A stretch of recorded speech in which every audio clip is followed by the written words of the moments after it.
सौतेली माँ, लो भाई 100 में से 0 नंबर दे दो। मगर रुकिए, 5 उँगलियाँ बराबर नहीं होती। क्या पता आपको भूल हो गई हो सौतेली माँ को कभी कभी पहचानने में। जानिए एक छोटी सी स्टोरी से, मगर ध्यान से सुनिए, स्किप ना कीजिए। तो चलिए चलते हैं। ये मेरी एक सहेली की स्टोरी है। मेरी सहेली अपनी स्टोरी में बताती हैं कि जब उनके फादर की पहली बीवी की मौत हुई तो उनसे एक बेटा था, जो कि पैदा होते ही उसके उनकी माँ चल बसी। तो उनके फादर एकदम टेंशन में आ गए, फ्रस्ट्रेटेड मूड में रहते थे कि और इस बच्चे को कौन पालेगा, कैसे पालेगा। तो रिश्तेदारों के कहने पर उन्होंने दूसरी शादी कर ली। तो गाइस उन्होंने दूसरी शादी तो कर ली, मगर उन्हें हर पल ये डर लगा रहता था, ये सौतेली माँ इस बच्चे को अपना समझ के पालेगी। तो हुआ कुछ ऐसे, जब वो सौतेली माँ घर में आई, उसने उस बच्चे को जब देखा कि वो उसकी गोद में आया तो उसमें उसकी ममता आ गई और उसने उस बच्चे को अपना बच्चा समझ के पालने की कोशिश की, अच्छा बनने की कोशिश की। क्योंकि वो एक पिछड़े गरीब घर से आई थी। वो अपने पति की नज़रों में अच्छा बनने के लिए ही सही, मगर उस बच्चे से प्यार करने लगी और उसने उस बच्चे को उसी तरह पालने लगी जैसे अपना बच्चा पालते हैं। उस कितना बड़ा टास्क है ना कि एक लड़की जो गरीब घर से आई है, उसके सपने कितने बिखर गए होंगे कि उसने सोचा होगा कि मैं कुछ समय बाद बच्चा करूँगी, अपने पति के साथ घूमूँगी, फिरूँगी, अपने सपनों को पूरा करूँगी। मगर आते ही उसकी गोद में बच्चा आ गया, मगर फिर भी उसने अपनी ज़िम्मेवारी को निभाया।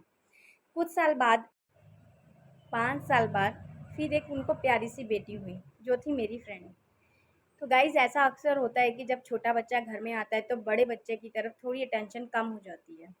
तो उसी प्रकार उसने उस माँ की भी बड़े बच्चे की तरफ थोड़ा-सा ध्यान कम होने लगा, क्योंकि वो छोटा बच्चा उसकी गोदी में आया था, तो उसकी ज़िम्मेवारियाँ बढ़ गई थी। तो घर के जो फ़ादर थे उस बेटे के, मतलब उनका जो पति था, वो इस चीज़ में नोटिस कर रहा था कि हाँ, ये सौतेली माँ है ना, इसलिए इस बच्चे पे ज़्यादा ध्यान दे रही है और मेरे पहले बीवी के बच्चे पर थोड़ा कम ध्यान दे रही है।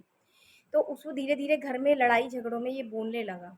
कहने लगा, तू मेरी पहले बीवी के बच्चे पर कम ध्यान दे रही है, ये तेरा सौतेला बच्चा है ना इसीलिए तू इस पे ज़्यादा ध्यान दे रही है। ऐसा बोल कर ना उसने उसका माइंड जो है चेंज कर दिया। अब जो बातें थी वो रियलिटी में पलटने लगी। साल बीत गए। जब वो लड़का बड़ा हुआ, उसका अपनी बहन के प्रति प्यार था, वो बच्चे आपस में खेले कूदे बड़े हुए एक साथ, उनका प्यार था। तो उसकी माँ ने सोचा कि अब मुझे अपनी जिम्मेवारी निभानी चाहिए, इसकी शादी कर देनी चाहिए। तो उन्होंने उसका काम धंधा करवा के उसकी शादी करवा दी।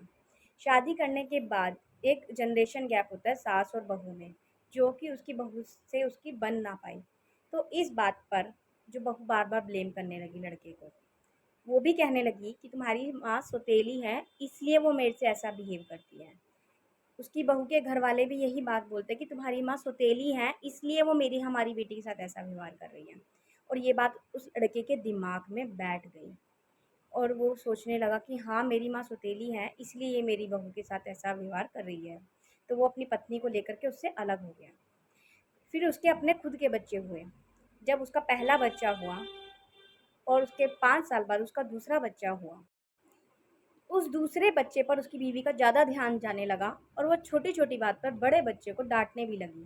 कहती थी कि ये छोटा है, तू ध्यान दिया कर, ये छोटा है, तू उसको ज़्यादा डाँटना नहीं है, मारना नहीं है, छोटा है ये, इसको प्यार कर, तेरी ज़िम्मेवारी है, तू बड़ी है, तुझे अपने छोटे भाई को प्यार करना चाहिए।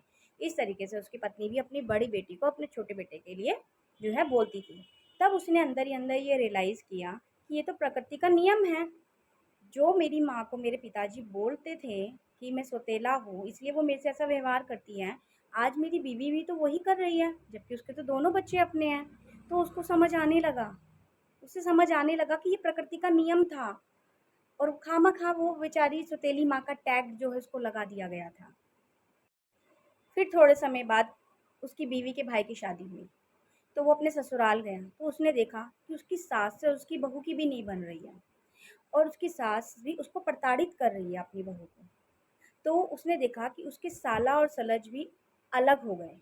तब उसने अपनी पत्नी से पूछा कि मेरी माँ तो सौतेली थी, इसलिए तुम्हें प्रताड़ित करती थी, इसलिए हम अलग हुए। मगर तुम्हारी माँ तो सगे बेटे और बहू से अलग हुई है, वो उन्हें क्यों प्रताड़ित करती थी? उनको उन्होंने उसने अलग क्यों कर दिया? वो तो उसकी सगी माँ थी ना, फिर तो उन्हें अपनी बहू को प्रताड़ित नहीं करना चाहिए था। गाइस ऐसे धीरे धीरे धीरे उसे समझ आने लगा कि एक मेरी माँ पर, सौतेली माँ का टैग ज़बरदस्ती लगाया गया था।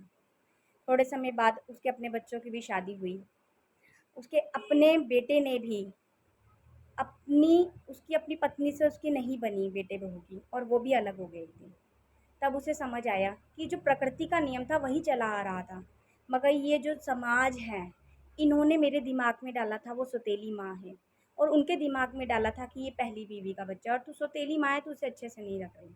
तब उसने बुढ़ापे में अपनी माँ की खूब सेवा की। तो गाइज़ वो लड़की मुझे बताती है, मेरी जो फ्रेंड है वो कहती है कि ना, मेरी माँ ने एक पराए बच्चे को इतने अच्छे से पाला पोसा बड़ा किया, मगर इस दुनिया ने जीने नहीं दिया। एक जो सौतेली माँ का टैग मेरी माँ के गले में लगाया था, वो टैग